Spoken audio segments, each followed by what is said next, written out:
Hello, അസ്സലാമു അലൈക്കും. നമസ്കാരം. എന്താണ് വിശേഷമൊക്കെ?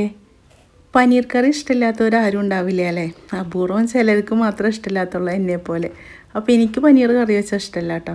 ഞാൻ അങ്ങനെ പാലിൻ്റെ അങ്ങനെയൊന്നും കഴിക്കില്ല. എന്നാൽ ഷെയ്ക്കൊക്കെ കുടിക്കും. പക്ഷെ പാല് അങ്ങനെ ഇഷ്ടമില്ലാത്ത ഒരാളാണ് ഞാൻ. അപ്പോൾ നമുക്കൊക്കെ വേണ്ടിയിട്ടുള്ളൊരു കറിയാണ് കേട്ടോ ഇന്നത്തെ കറി. ഈ കറി പെട്ടെന്ന് കണ്ടാൽ പനീറല്ല എന്ന് ആരും പറയില്ല കേട്ടോ. അതുപോലെ തന്നെയാണ്. അപ്പോൾ അതെങ്ങനെ ഉണ്ടാക്കണം നോക്കിയാലോ? പനീർ പോലെ തന്നെയാണ്. അപ്പോൾ അത് കോഴിമുട്ട വെച്ചിട്ടാണ് നമ്മൾ ഉണ്ടാക്കാൻ പോണത്. അപ്പോൾ 4 കോഴിമുട്ടയാണ് അതിന് വേണ്ടിയിട്ട് എടുക്കുന്നത്. ഫ്രിഡ്ജിൽ വെച്ചതായാലും പുറത്തിരുന്നതായാലും കുഴപ്പമില്ല കേട്ടോ. നമുക്ക് 4 മുട്ട നമുക്ക് ആവശ്യത്തിനനുസരിച്ചിട്ട് എടുക്കാം. അപ്പോൾ എനിക്കിവിടെ 4 എണ്ണത്തിൻ്റെ ആവശ്യമുള്ളൂ. അപ്പോൾ 4 എണ്ണം എടുത്തിട്ടുണ്ട്. നിങ്ങൾക്ക് അതിൽ കൂടുതൽ വേണമെങ്കിൽ കൂടുതലാക്കുക, കുറവാണെങ്കിൽ അത് കുറവാക്കുക. എങ്ങനെയായാലും 3 എണ്ണം വരെ എടുക്കണം കേട്ടോ. എന്നാലാണ് ആ കട്ടി വരുള്ളൂ. പനീർ കുറച്ച് കട്ടിയിലല്ലേ വരുന്നത്, ആ കട്ടിയാക്കി എടുക്കണമല്ലോ. ഇനി ആവശ്യത്തിനുള്ള ഉപ്പിട്ട് കൊടുക്കാം. ഇനി ഇതിലേക്ക് കുരുമുളക് പൊടിയൊക്കെ വേണമെങ്കിൽ ഇട്ട് കൊടുത്താൽ മതി. ഞാൻ കുറച്ച് ഇട്ട് കൊടുക്കുന്നുണ്ട്. അപ്പോൾ നമുക്കത് കഴിക്കുമ്പോൾ ഒരു ചെറിയൊരു എരിവൊക്കെ വരുമല്ലോ. ഇതിപ്പോൾ നമ്മൾ ആവിമ വേവിച്ചെടുക്കാൻ വേണ്ടിയിട്ടാണ്. അപ്പോൾ അതിൽ ഞാൻ കുറച്ച് കുരുമുളക് പൊടി ഇട്ട് കൊടുക്കുന്നുണ്ട്. നിങ്ങൾക്ക് ആവശ്യത്തിന് വേണമെങ്കിൽ ഇട്ട് കൊടുത്താൽ മതി. ഇനി ഇതിലേക്ക് ഇട്ട് കൊടുക്കുന്നതാണ് കടലപ്പൊടി. നമ്മളെ കടലമാവ് ഉണ്ടല്ലോ, അത് കുറച്ചിട്ട് കൊടുക്കുക കേട്ടോ. കുറച്ച് തന്നെ മതി. കൂടുതലാണെങ്കിൽ അതിൻ്റെ കുത്ത് വരും, മുട്ടയുടെ ഒരു ടേസ്റ്റും ഉണ്ടാവില്ല, മണമൊന്നും വരില്ല. അപ്പോൾ കുറച്ചിട്ട് കൊടുത്താൽ മതി. ഇനി ഇതൊന്ന് ബീറ്റ് ചെയ്തെടുക്കുക. ബീറ്ററൊന്നും വേണ്ട, നമ്മൾ ഫോർക്ക് വെച്ചിട്ടോ അല്ലെങ്കിൽ മറ്റേ വിസ്ക് വെച്ചിട്ട് എങ്ങനെയെങ്കിലും അത് ബീറ്റ് ചെയ്തെടുത്താൽ മതി. അപ്പോൾ ഇതാ ഞാൻ നന്നായിട്ട് ആ കട്ടൊക്കെ ഒന്ന് കളഞ്ഞെടുക്കണം കേട്ടോ. ഇപ്പോൾ ഇതാ കട്ടൊക്കെ കളഞ്ഞെടുത്തിട്ടുണ്ട്. ഇനി ഈ സമയത്ത് നിങ്ങൾക്ക് ഉള്ളിയൊക്കെ ഇഷ്ടമാണെങ്കിൽ ഉള്ളിയൊക്കെ അരിഞ്ഞിട്ട് കൊടുക്കുക കേട്ടോ. പച്ചമുളകൊക്കെ അരിഞ്ഞിട്ട് കൊടുക്കുക. ഞാൻ ഇപ്പോൾ പനീർ പോലെയല്ലേ വെക്കണത്. അപ്പോൾ കാണാനും ആ ഒരു ഭംഗിക്ക് വേണ്ടിയിട്ട് ഞാനത് ചെയ്യണില്ല. നിങ്ങൾക്ക് അങ്ങനെ വേണമെങ്കിൽ അങ്ങനെ ഇട്ട് കൊടുത്തോളൂ. ഇതൊന്ന് ഇഡ്ഡലി ചെമ്പിൽ വെച്ചിട്ട് നമുക്കൊന്ന് ആവി കയറ്റിയെടുക്കണം. അപ്പോൾ നമ്മൾ കോഴിമുട്ടയിലേക്ക് ഉപ്പ്, കുരുമുളക് പൊടി, പിന്നെ കുറച്ച് കടലപ്പൊടി, അത് മാത്രമാണ് ഇട്ട് കൊടുത്തേക്കുന്നത് കേട്ടോ. അപ്പോൾ അത് നോക്കിയപ്പോൾ അത് വെന്തിട്ടൊക്കെ ഉണ്ട്. അതിമ ഒട്ടി പിടിച്ചിട്ടൊന്നുമില്ല. ഇനി അതെടുക്കുക.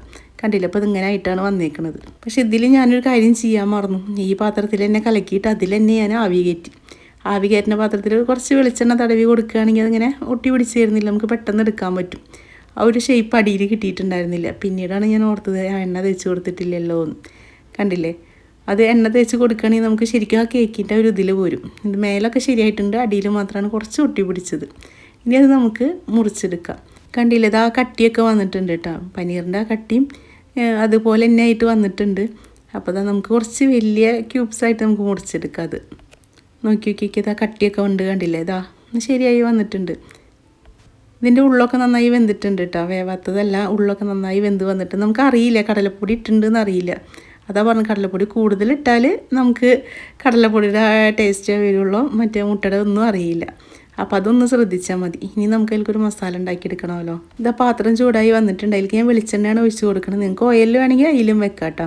ഇനി ഇതിലേക്ക് ഇട്ട് കൊടുക്കുന്നത് ഒരു വലിയൊരു സബോളയാണ്. അത് വലിയതാക്കി മുറിച്ചിട്ടാണ് നമുക്കിത് അരച്ചെടുക്കാൻ വേണ്ടിയിട്ടാണ്. അപ്പോൾ ചെറുതാക്കി മുറിക്കണമെന്നൊന്നുമില്ല കേട്ടോ. ഞാൻ വലുതാക്കിയിട്ടാണ് മുറിച്ചെടുത്തേക്കുന്നത്. ഒരു വലിയൊരു സബോളയാണ് ഇപ്പോൾ അതിലേക്ക് എടുത്തേക്കുന്നത്.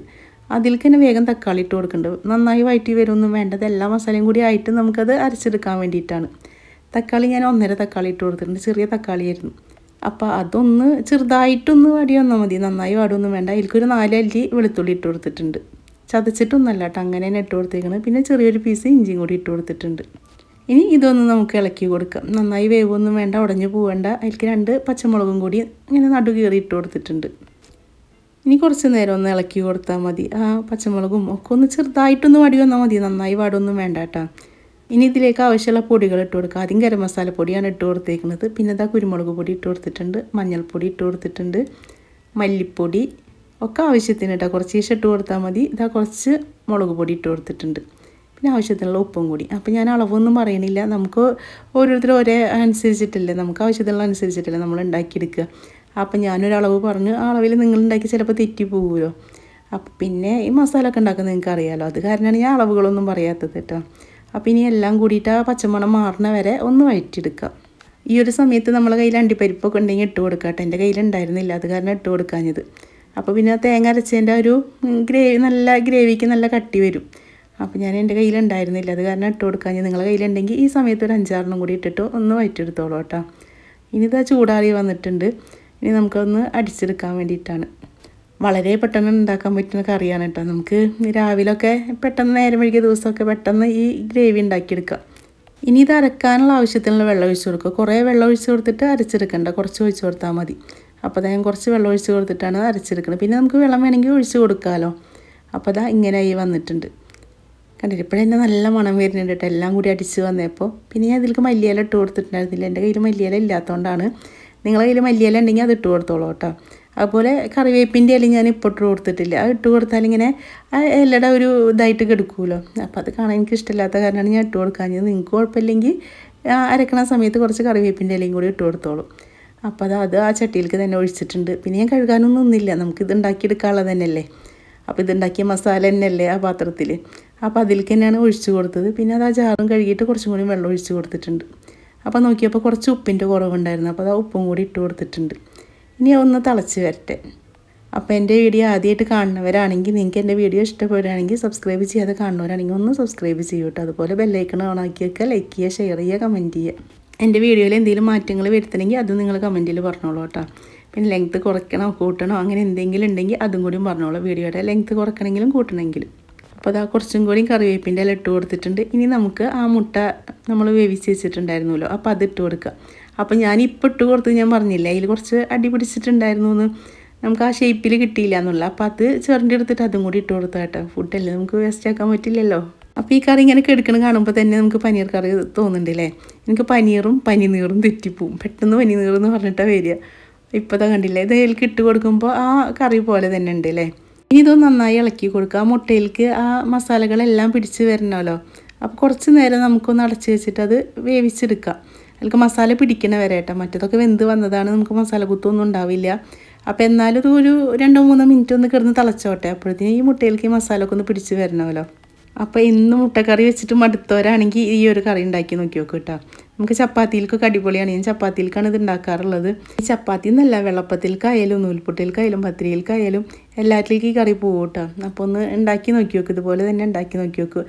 മസാലകളൊക്കെ ഇടുമ്പോൾ ഒന്ന് ശ്രദ്ധിക്കണം, അല്ലെങ്കിൽ മസാല കുത്ത് നന്നായിട്ട് വരും. ഇതിൽ കുറച്ച് മസാലകൾ മതി, അത്ര മാത്രമേ ശ്രദ്ധിക്കേണ്ടുള്ളൂ. കണ്ടില്ലേ, ഇപ്പോൾ ഇതാ കറിയൊക്കെ റെഡിയായി വന്നിട്ട് നന്നായി കുറുകി വന്നിട്ടുണ്ട്. അപ്പോൾ ഞാൻ പറഞ്ഞത് മറക്കണ്ട, നിങ്ങളുടെ കയ്യിൽ അണ്ടിപ്പരിപ്പും കൂടി ഉണ്ടെങ്കിൽ അതും കൂടി ഒന്നിട്ടിട്ട് അടിച്ചെടുത്തോളൂ കേട്ടോ. അപ്പോൾ ഒന്നും കൂടി കട്ടി ഗ്രേവി ആവുകയും ചെയ്യും, നമുക്ക് കറിക്ക് ഒന്നും കൂടി ഒരു ടേസ്റ്റ് കൂടുകയും ചെയ്യും. എന്താ കറിയൊക്കെ ഇവിടെ റെഡിയായി വന്നിട്ടുണ്ട്. ഇനി അത് കുറച്ച് നേരം കൂടി ഇരിക്കുമ്പോൾ ഒന്നും കൂടി കുറുകി വരും കേട്ടോ. അപ്പോഴത്തേക്കും നമുക്ക് ചപ്പാത്തി ചുട്ടെടുക്കാം. ചപ്പാത്തി കുഴക്കണതും പരത്തണമൊന്നും ഞാൻ എടുത്തിട്ടുണ്ടായിരുന്നില്ല, ചുരുണത് മാത്രം ചെറുതായിട്ടൊന്നും എടുത്തിട്ടുള്ളൂ. അപ്പോൾ ഞാൻ അതിലേക്ക് ഓയിൽ പരട്ടിയിട്ടാണ് ചുട്ടെടുക്കുന്നത്. അപ്പോൾ ഇതിലേക്ക് ആ ഓയിലിൻ്റെ പരട്ടിയിട്ടുള്ള ചപ്പാത്തി ഉണ്ടല്ലോ, അതിൻ്റെ മണവും പിന്നെ ഈ കറിയൊക്കെ ആകുമ്പോൾ ഭയങ്കര ടേസ്റ്റാണ് കേട്ടോ. അപ്പോൾ അതവിടെ കറിയൊക്കെ റെഡിയായി വന്നിട്ടുണ്ട്. ഞാൻ പറഞ്ഞില്ല ഒന്നും കൂടിയും കുറുകുന്നതാ, കുറുകി വന്നിട്ടുണ്ട്. അപ്പോൾ നിങ്ങൾക്ക് ചാറ് ടൈപ്പാണ് ഇഷ്ടമെങ്കിൽ കുറച്ചും കൂടി വെള്ളം ഒഴിച്ചിട്ട് കൂടുതലാക്കിയിട്ട് വെക്കണം കേട്ടോ. അപ്പോൾ അതും കൂടി ഒന്ന് നോക്കിയാൽ മതി. പച്ചവെള്ളം ഒഴിച്ച് കൊടുക്കാൻ പറഞ്ഞത് ഈ ടൈമിലല്ല കേട്ടോ, നമ്മളത് കറി വെക്കണ ആ സമയത്ത് ഒഴിച്ച് കൊടുക്കാനാണ് പറഞ്ഞത്. ഇപ്പോൾ ഒഴിച്ച് കൊടുക്കരുത്. ഇപ്പം അങ്ങനെ ഗ്രേവി കുറുകിയിട്ടുണ്ടെങ്കിൽ നമ്മൾ തിളച്ച വെള്ളമാണ് ഒഴിച്ച് കൊടുക്കുക. അപ്പോൾ അത് അവിടെ നമ്മുടെ കറിയൊക്കെ റെഡിയായി വന്നിട്ടുണ്ട്. ഇനി നമുക്കിത് ചപ്പാത്തിയും കൂട്ടിയിട്ട് കഴിക്കാം. അപ്പോൾ നിങ്ങൾക്ക് എൻ്റെ കറി ഇഷ്ടപ്പെടുകയാണെങ്കിൽ അതൊന്ന് കമൻറ്റിൽ പറയണം കേട്ടോ. ഇനി വെളിച്ചെണ്ണയ്ക്ക് പകരം നിങ്ങൾക്ക് ബട്ടറൊക്കെ ഇഷ്ടമുള്ളവരാണെങ്കിൽ ബട്ടറൊക്കെ എടുക്കുക കേട്ടോ. അപ്പോൾ എൻ്റെ കയ്യിൽ മല്ലിയില ഇല്ലാത്ത കാരണം ഞാൻ മറ്റേ ആഫ്രിക്കൻ മല്ലിയില ഉണ്ടല്ലോ, അതിൻ്റെ ഒരു ചെറിയൊരു തണ്ടല്ല ഒരു ഇലയാണ് ഞാൻ ചെറുതാക്കി മുറിച്ചിട്ട് കൊടുത്തേക്കണത്. എല്ലാം മുരിഞ്ഞ ചപ്പാത്തിയും അതിലേക്ക് ഈ ഒരു കറി അടിപൊളിയാണ് കേട്ടോ. അപ്പോൾ നല്ലതാണ്, പൊട്ടാണെങ്കിൽ ഞാൻ പറയുമല്ലോ, നന്നായിട്ടില്ല എന്ന് തന്നെ നിങ്ങളെടുത്ത് പറയും. അപ്പോൾ അത് അതിൽ നിന്ന് ഇങ്ങനെ എടുത്ത് കഴിക്കാനും ഭയങ്കര ടേസ്റ്റാണ് കേട്ടോ. മുട്ടയിൽ ആ മസാല ഒക്കെ പിടിച്ചിട്ട് ആ കടലമാവ് കൂടുന്നത് മാത്രം നിങ്ങൾ ശ്രദ്ധിച്ചാൽ മതി. അപ്പോൾ ഇൻഷാ അല്ലാഹ് നല്ലൊരു വീഡിയോ ആയിട്ട് നമുക്ക് അടുത്ത ദിവസം കാണാം.